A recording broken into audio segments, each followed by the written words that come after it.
¿Qué tal amigos de Politiquero? Es un gusto estar con ustedes en esta video información, amigos. Antes de iniciar, queremos invitarlos a suscribirse a nuestros canales Politiquero Noticias y Politiquero TV. Apóyennos con su like y compartan este video, amigos, en sus redes sociales con sus amigos y familiares.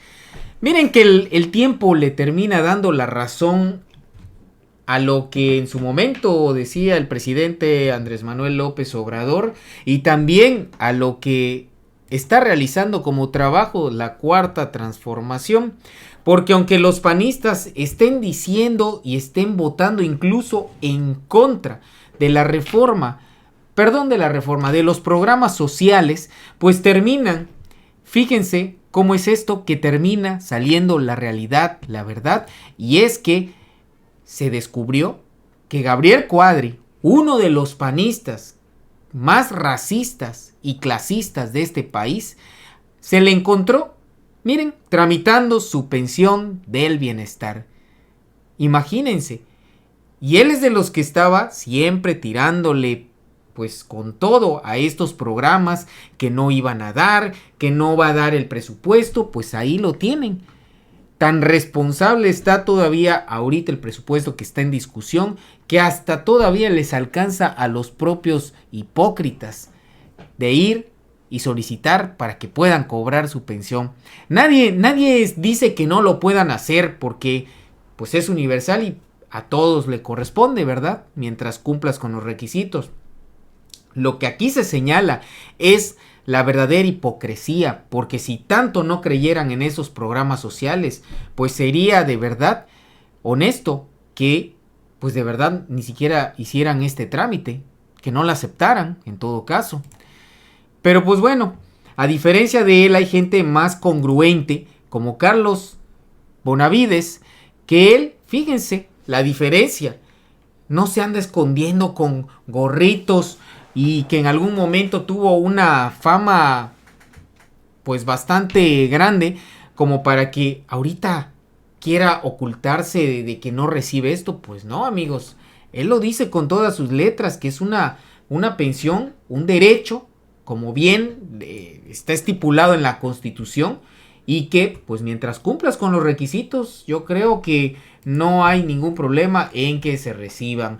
Vean lo que dijo él, porque así de verdad estos comentarios son los que hacen quedar mal y dejar en ridículo a los paniaguados. Lo vemos del color de Morena o está promocionando el partido. Para que veas. Arroz, dijeron. Arroz para los chinos. Oiga, ¿cómo tomó justamente todas esas críticas? Porque decían que como un actor de su nivel no cuidó su economía para no estar dependiendo de una ayuda del gobierno. No, ¿por qué no voy a aceptar una ayuda del gobierno? Si yo soy pueblo y la ayuda del gobierno es para el pueblo, para todos.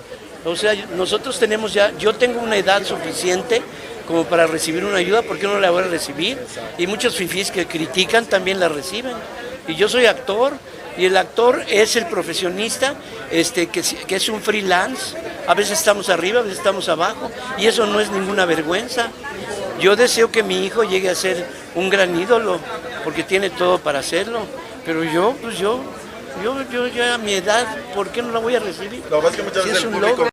Por supuesto que eso demuestra la hipocresía de los paniaguados, como también deberían de cuidarse. Y ahorita les voy a mostrar por qué es que les estoy mostrando todo esto antes de que pasemos a lo que es la nota principal. Porque miren nada más, Marco Cortés lo descubre pues negociando pues la venta de casas. ¿Qué acaso también no es parte de ese grupo que pertenece al cártel inmobiliario y esa pandilla de delincuentes que están controlando al Partido Acción Nacional y que lo están hundiendo? Pues nada más para que se den una idea, amigos, vean, le descubren estas imágenes a Marco Cortés donde estaba negociando una casa. Claro, muchos dirán, no, pues es que es una casa propia, pero es que viniendo de los panistas, discúlpeme, pero cualquier cosa se puede esperar uno. Y la verdad es que hay que tener mucho cuidado porque ¿Se acuerdan cuando el presidente Andrés Manuel en el debate presidencial, cuando estaba con Anaya, hasta escondió su cartera? Pues prepárense, amigos, y se los digo en serio, porque cuando los disquepanistas dicen que van a salir a las calles, pues a guardar todas sus pertenencias, porque estos son una vil bola de ratas. Eso es lo que son, aunque quieran salir a querer decir que ya cambiaron. No han cambiado, y en medio de una sesión importante en la Cámara de Diputados, ahí está Marco Cortés viendo por sus intereses, así de sencillo. Y no solo él, porque lo que les voy a mostrar ahora es al otro corrupto, Ricardo Anaya, que bien critica el presupuesto de egresos, la desaparición del INAI y los organismos autónomos, y también lo de la prisión preventiva oficiosa. ¿Cómo no va a estar en contra si es el primero que iba a huir, por supuesto, de este país? Es el primero que salió corriendo, y no que estaba muy en defensa del Poder Judicial. ¿No era acaso ellos los que defendían pues los privilegios de sus amigos? Pues ¿qué no confiaron en ellos?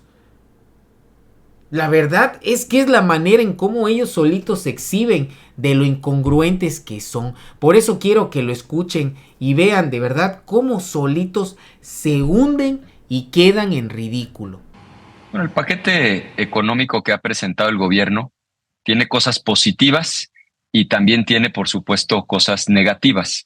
Dentro del lado positivo, yo destaco que estamos honrando el compromiso constitucional de fondear los programas sociales, es decir, los programas sociales, la pensión para adultos mayores, las becas Benito Juárez, ya están establecidos en la Constitución, y por lo tanto era fundamental que hubiera recursos suficientes para cumplir ese compromiso constitucional.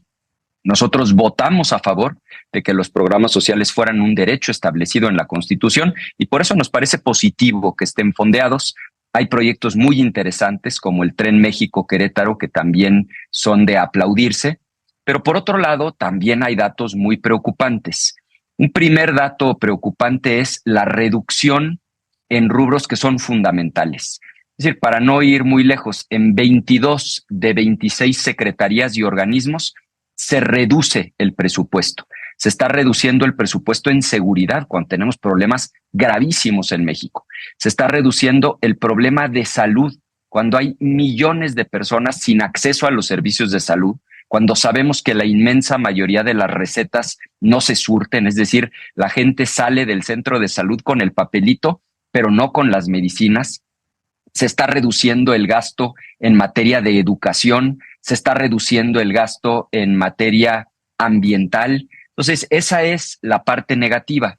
Y quizá lo más preocupante de todo, Guillermo, es la deuda pública. 2024 tuvo el déficit fiscal, es decir, el nivel de endeudamiento más alto en los últimos 36 años.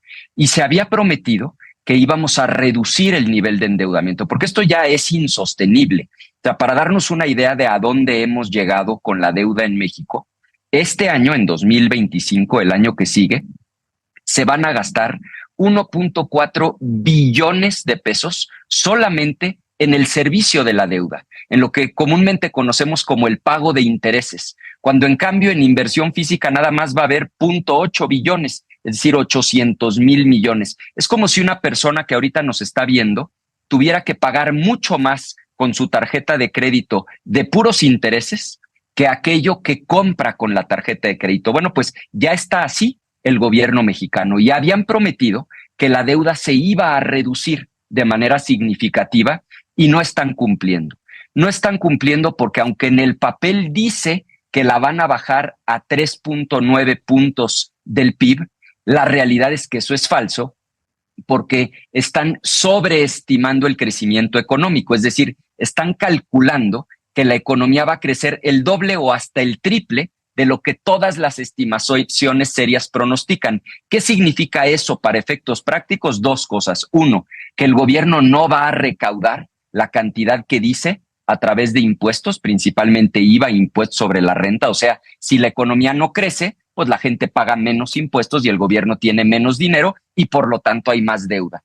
Pero segundo, si la economía no crece como ellos dicen, la proporción que va a representar la deuda del total de la economía va a ser mucho más de esos 3.9 puntos del PIB. Nosotros calculamos que va a andar más bien por 5 puntos del PIB, lo cual sigue siendo la deuda más alta, pues prácticamente en un cuarto de siglo. Adelanta Ricardo Monreal que esta semana quedará aprobada la reforma que plantea la desaparición del INAI y otros órganos autónomos. Te pregunto, ¿estamos ante un desmantelamiento institucional? Pues estamos sobre todo, Guillermo, caminando hacia un régimen de corte autoritario.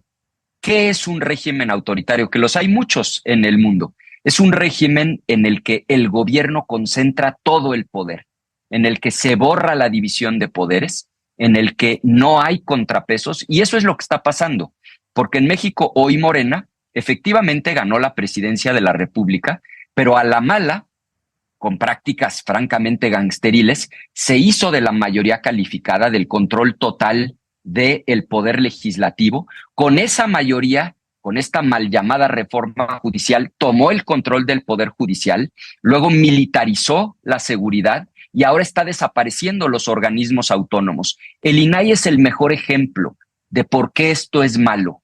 Es normal que a los gobiernos, y no importa el partido, pues no les gusta que los ciudadanos se enteren de sus errores. Entonces el gobierno tiene una tendencia a que si tú le pides información de algo que hizo mal, el gobierno no te quiere dar la información.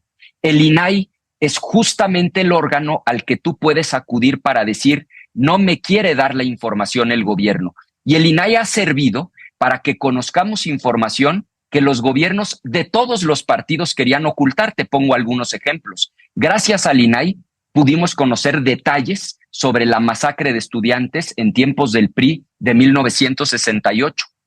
Gracias al INAI pudimos conocer los detalles de aquellas fosas clandestinas en San Fernando, Tamaulipas, en tiempos del gobierno de Felipe Calderón. Gracias al INAI nos enteramos, por ejemplo, del gravísimo acto de corrupción que representó la estafa maestra durante el gobierno de Enrique Peña Nieto. Gracias al INAI nos enteramos de la corrupción durante el gobierno de López Obrador en Segalmex. Es decir, hay ejemplos de cómo el INAI le ha servido a los ciudadanos para poder obtener la información que los gobiernos de distinto signo político no querían que se diera a conocer. Ahora, en este proceso de caminar hacia un régimen de corte autoritario, en donde el gobierno quiere concentrar todas las funciones, pues no le bastó con controlar el ejecutivo, el legislativo, el judicial. Ahora también está desapareciendo órganos autónomos, como es el caso del INAI, y el problema es que el día de mañana, ustedes, los periodistas, los activistas, quienes militamos en la oposición, pues difícilmente nos vamos a poder enterar de lo que hace el gobierno de con nuestro dinero, con los impuestos que pagamos, o bien de errores que haya cometido el gobierno, que queramos conocer los detalles, no nos va a ser posible. ¿Por qué? Porque ahora será el gobierno juez y parte. Al gobierno se le pide la información y el propio gobierno la va a negar. Por eso nos parece gravísimo. Y por una segunda razón, Guillermo, porque muchos de estos órganos autónomos son compromisos que hemos asumido particularmente en el Tratado de Libre Comercio con América del Norte. Un tratado de libre comercio que es importantísimo, hombre, porque el 80% de lo que México produce y vende a otros países se va a Estados Unidos. Y si le agregas Canadá, pues estás hablando de casi el 90% de lo que México exporta. Cuando venga la renegociación, claro que nos van a reclamar la desaparición, por ejemplo, del IFT, la desaparición de la Comisión Federal de Competencia Económica, de la COFESE, el propio INAI. Entonces, por un lado, los ciudadanos vamos a tener menos elementos para enterarnos de lo que hace el gobierno, y por el otro lado, esto va a meter piedritas en el camino cuando venga la renegociación del Tratado de Libre Comercio. En síntesis, me parece que es lamentable porque confirma esta ruta del gobierno actual de caminar hacia un régimen autoritario que concentra todo el poder, que no quiere equilibrios, que no quiere contrapesos y que no quiere transparencia. Senador Ricardo Anaya, he escuchado voces de preocupación ante la reforma que establece la prisión preventiva oficiosa, que prácticamente termina con el principio de presunción de inocencia. Da la impresión de que este y otros cambios constitucionales nos están dejando en el desamparo. Hablo de los ciudadanos comunes y corrientes, nos estamos quedando en el desamparo. ¿Es correcta esta apreciación? Por supuesto que sí, pero además fíjate cómo es el mismo patrón. ¿Qué tienen en común la manera en la que tomaron el control del poder legislativo, la mal llamada reforma judicial, la desaparición de los organismos autónomos y esto que ahora me preguntas que es la prisión preventiva oficiosa? Lo que tienen en común es que son características de un régimen autoritario. Ahora, ¿por qué esto en particular, la prisión preventiva oficiosa, es tan grave? Para que la gente lo entienda con toda claridad, significa que si te acusan de haber cometido un delito que está en una lista de delitos, en un catálogo, en el artículo 19 constitucional, en lo que la autoridad investiga, en lo que la autoridad averigua si efectivamente tú cometiste el delito o no lo cometiste, mientras investigan, te mantienen en prisión hasta por 2 años. Incluye delitos, por ejemplo, como el uso de facturas falsas. Imagínate que una persona tiene un pequeño negocio, un taller mecánico, una estética, una miscelánea, y resulta que el contador que les lleva su contabilidad les cobra, obviamente, por llevar la contabilidad y les entrega una factura. Ellos utilizan esa factura. Si ese contador anda en malos pasos y resulta que es un contador que a su vez se dedica a vender facturas, pues a ese contador no nada más lo pueden meter a la cárcel, también al que utilizó esa factura.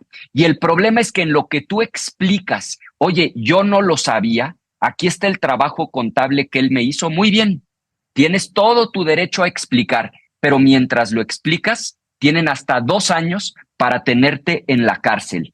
Es un catálogo larguísimo de delitos. Mira, esto es tan grave que la propia ONU ha dicho a través de su oficina de derechos humanos, la del Alto Comisionado de Derechos Humanos, que esto es violatorio de los derechos humanos. La Corte Interamericana de los Derechos Humanos, que es parte de la OEA, es esta organización de todos los países del continente americano, desde Canadá hasta Argentina, la propia OEA, a través tanto de la Comisión como de la Corte Interamericana de Derechos Humanos, han dicho con toda claridad que esto es una barbaridad, que es una violación flagrante a los derechos humanos, que está muy mal que un gobierno te meta a la cárcel cuando apenas está en el proceso de investigar si cometiste o no cometiste el delito.